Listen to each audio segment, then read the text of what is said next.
Our brain is the most precious organ that we have in our body. We live through our brain. We live with our brain because it is the brain that directs and controls all our conscious and unconscious activities, all our mental and physical activities. The most important part played by the brain is our thinking, because all our deliberate activities are based on our thinking. Thinking is based on brain because brain supply the data, the information for our thinking.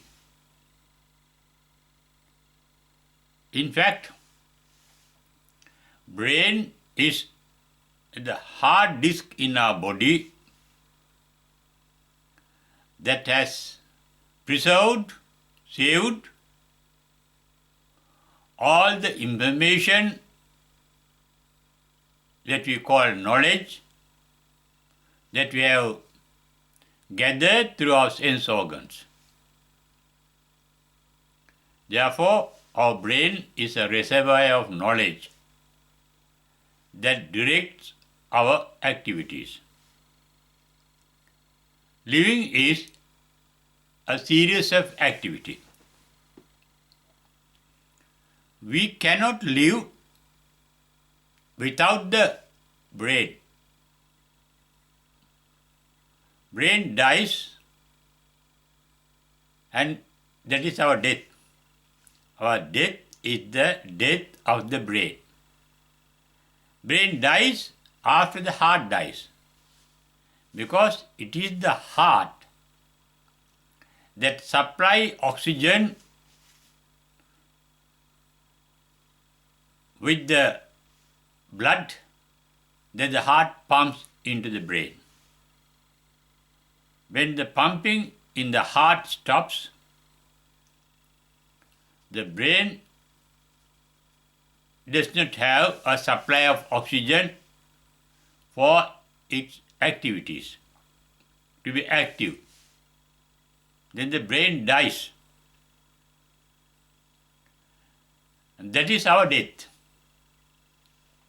Therefore, living is controlled and directed by the brain, and the death is the non-activity of the brain. Though our brain is so important, it is an organ with regard to the, it's an organ that misdirects us with regard to our experiences, the information that we gather through our brain. Brain contains all the knowledge we have, the knowledge we have gathered through our sense organs, but our knowledge is incomplete and defective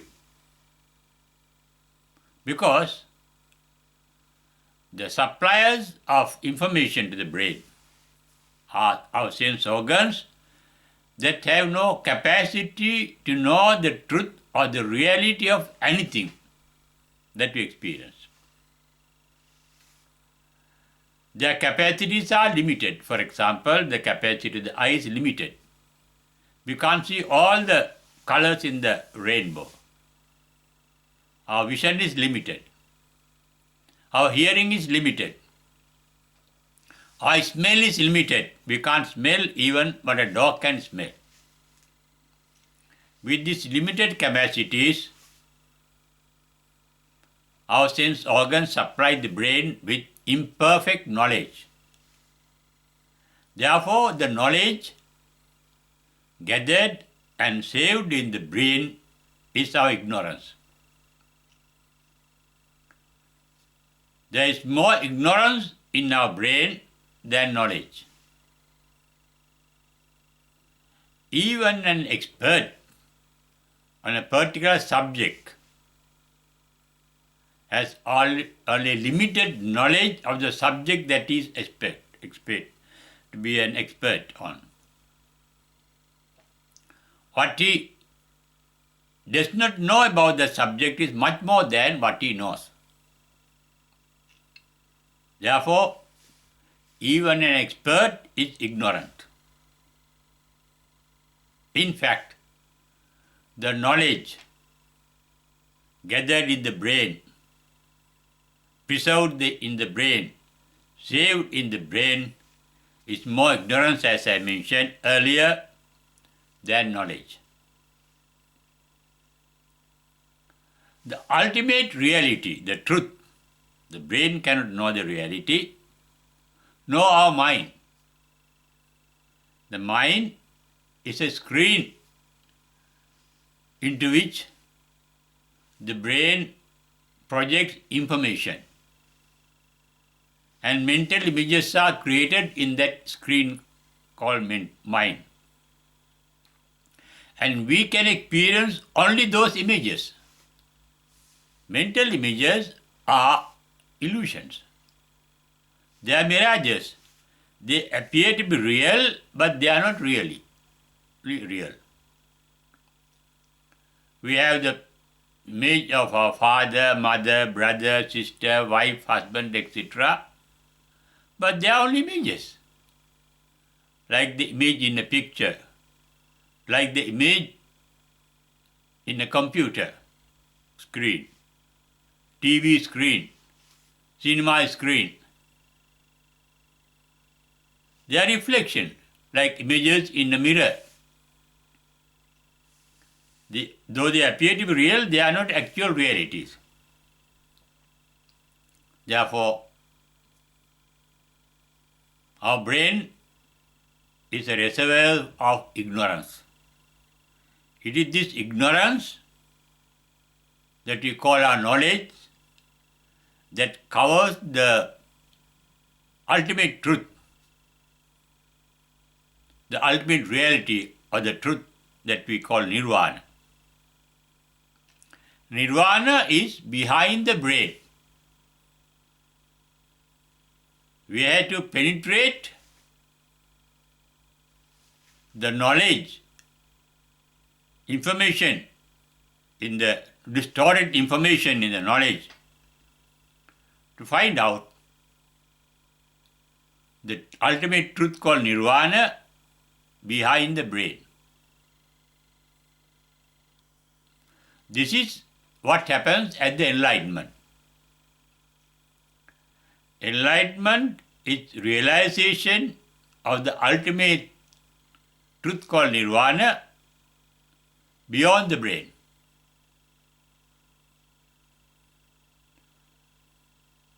When we go beyond the brain,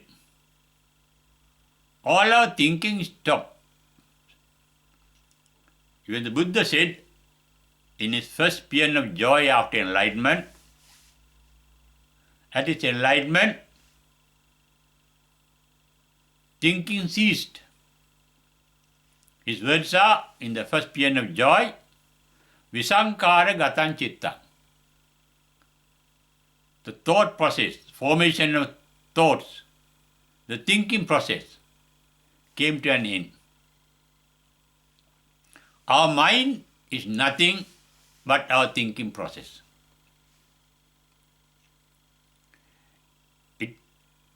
And the mind is based on the consciousness of the mind, the thinking process. And there's a stream of consciousness. All our thinking, all our information, all our experiences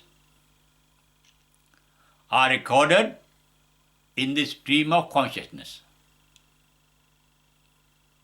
Every thought supplies information to the stream of consciousness.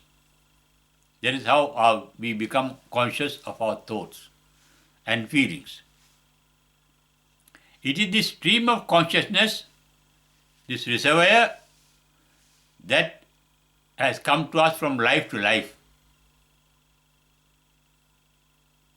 And as I mentioned earlier, all our thinking, all our thoughts, all our ideas, all our opinions are defective because they are imperfect. No sense organs can realize the reality of anything. And we know only the images created by the mind with the help of the defective information given by our sense organs.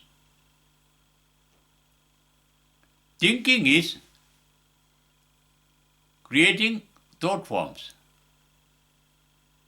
Thinking is a series of thought forms flowing through our mind. And thinking stops at the enlightenment because at the enlightenment, the root causes of thinking get extinct. That is our liking, disliking, and ignorance. Because we think of things that we like, we think of things that we dislike, and we think of things that we are ignorant to find out the truth. In Pali, these three elements that lead to our thinking are called raga, dosa, moha. Raga is attachment through our likes. Dosa is resentment through our dislikes. Moha is ignorance of truth. At the enlightenment, and even in the first step towards enlightenment called stream being stage, it is called the Sotapanna stage. You realize that our sum total of knowledge is an illusion. It is our memory that we call knowledge, that we identify as our self. Mind is our self. Mind means thinking. Mental images. Mental images are based on the information saved in the brain. Therefore, it is the brain that provides us with the idea of a self. I am an entity separate from the rest of the universe, from the rest of the space and time. That idea.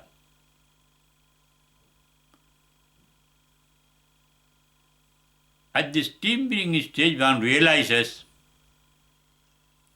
that the idea of self is an illusion. The idea of self is referred to in Pali as Sakkaya Ditthi. Ditthi means opinion, idea. And that is the first thing that happens at the first stage to enlightenment called Sotapannahood. Vanishing of the idea of I-ness, idea of self. There is no self means that we are not doing anything. That is why in the Ratana Sutra it says, Chachabi Thanani Ababokatun. All our sense organs, the 5 external organs and the inner internal organ, are incapable of doing anything. There is no doing, but only happening. Doing means something done deliberately. To do something deliberately, there must be a doer. Doer is the self. When the idea of self vanishes, there is no doer, no, there is doing. Thereafter, things happen naturally, automatically. That is why it said after stream stage, one is never reborn for the 8th time. Nate bhavang attamang adyanti, the parita. Well, from the steam meaning stage up to the Arahantu enlightenment, things happen automatically. Not through the brain, not through the means, not through thinking. Visankara gatan tittam means at the enlightenment thinking ceases. At the first stage of enlightenment called Sotapanna, the thinker ceases to exist. Thinker is the idea of self. When there is no idea of self, there is no doer, and we see things happening. And we see at that stage, that is very nicely expressed by the Buddha after giving his first sermon called Dhammacakkappavattana Sutta. One ascetic called Kondanya reached the stage called the stream meaning stage. Buddha said, the Reverend Kondanya, in Reverend Kondanya, there dawned the eye of Dhamma, Dhamma Chakkung. Dhamma here means mental formations. Mind is called Mano in Pali. The object of the mind called mental formation, mental forms are called Dhamma. Dhamma, the mental forms are happening, getting manifested every moment, every time. They are like sparks, one after the other. That is the thinking process. Reverend Kondanya realized all the thought forms are born to decay and die. As you experience nothing other than thought forms, then one realizes if they are dying instantly at the birth, when they are born, doomed to decay and die, one realizes there is no pointing it attached to any mental form. No resenting any mental form, because they vanish then and there. All our feelings, it may be anger, it can't last long. It may be love, it may be hatred, it may be ill will. They are all born to decay and die. All our ideas, all our thoughts. Once you realize this, there is nothing to hold on to. There is nothing to resent. The ignorance vanishes. You see the reality of things. What is the basic reality? Disappearance. Born to decay and die. They are called the dukkha, jati, jara, marana. There are 3 aspects of what we translated into suffering is the word called dukkha, transformation. The scientific meaning of the word dukkha is transformation. All the 4 noble truths that the Buddha realized at the enlightenment are based on this transformation called dukkha. The cause of mental transformation is the universal dynamism, universal energy. Energy is the universal creativity. The mind is creative. Body is creative. Creative means active. Active means transformation. Every action is a transformation. If every action, every form get transformed instantly, there is nothing that we can retain as ourself. That is anattata. The triple reality Buddha realized that the enlightenment are called anicca, dukkha, anattata. Every incident is dynamic, in a state of transformation, and nothing can be retained with a permanent identity. With this realization, one gets free of attachment, resentment, and ignorance. Without attachment, resentment, and ignorance, we can't think. As I mentioned earlier, we think based on our likes, dislikes, and ignorance. Thinking stops means the mind becomes inactive, dormant. The mental, the mind, the brain get frozen. The brain is there. It is in a freezer. The enlightened one can get the information if they want, whenever they want. But they are not guided by the information that is defective, imperfect, and wrong. Once you are free of thinking, the mind becomes empty. When the brain is not supplying data, information for the formation of thought forms and feelings, the mind becomes empty. It is this emptiness that is called enlightenment, the nirvana. Nirvana is termed in Pali as sunyata, voidness, emptiness. Empty of what?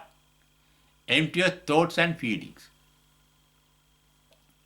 That means empty of thinking. Feeling means thinking.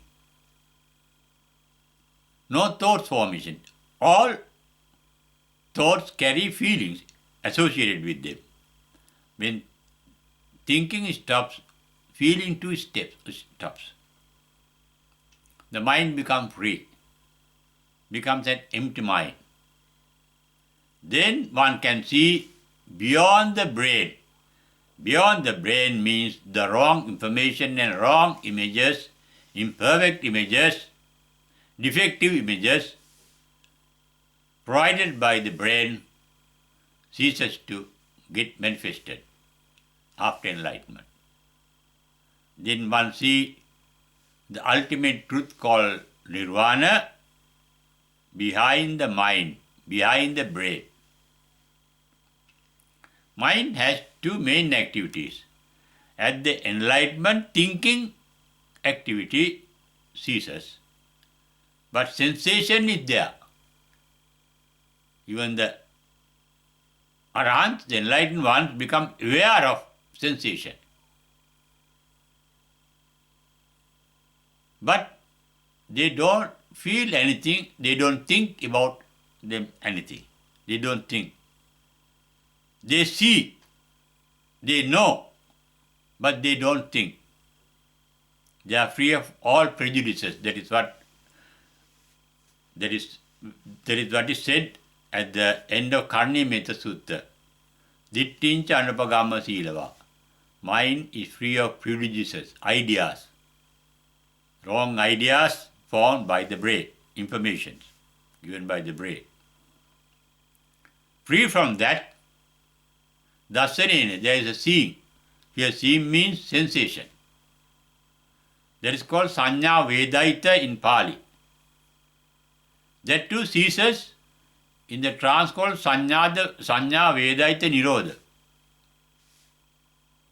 Enlightened one, they get absorbed in sanya vedaita nirodha samapatti that trance, to give rest to the mind and the body.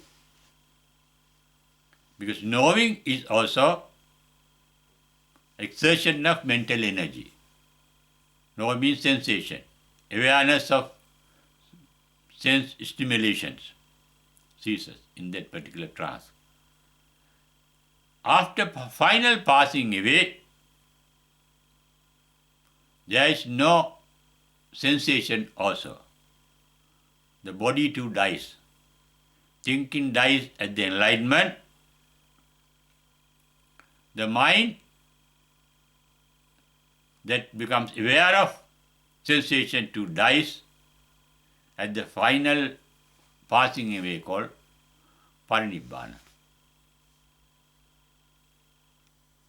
And that is supposed to be the ultimate bliss one can experience, but there is no experiencer at that particular moment.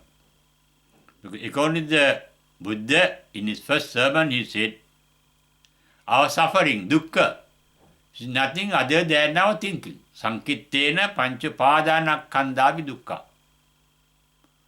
That thinking ceases, the mental dukkha ceases, the mental suffering ceases, but there can be physical suffering. There can be old age, decay, sickness, death.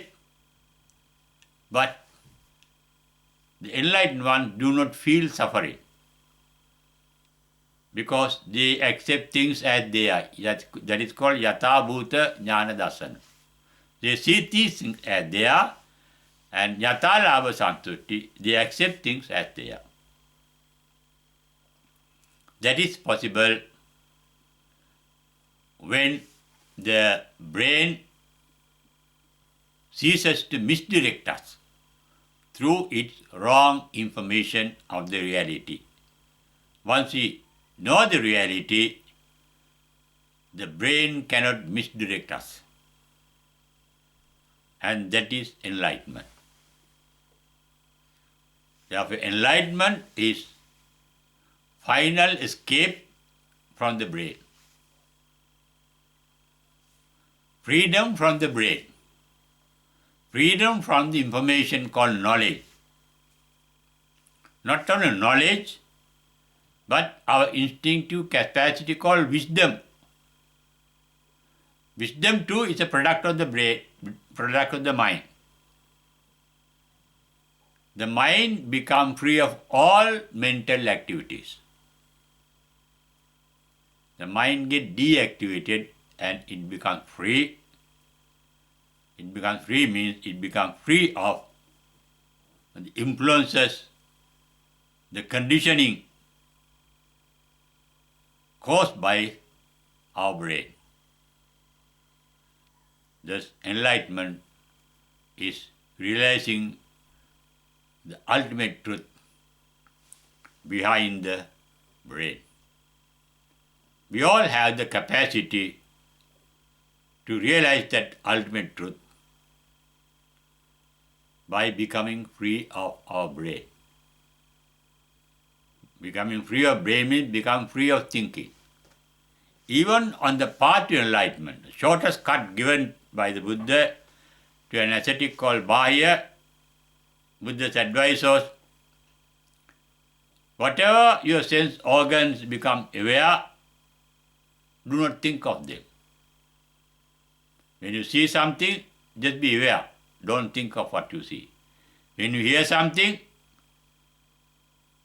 just hear it, become aware of the hearing, don't think of it. Non-thinking is the step, the path to enlightenment, and the resultant of enlightenment is also non-thinking. Non-thinking means deactivating the brain that produces thinking. Therefore, enlightenment is freedom from the brain.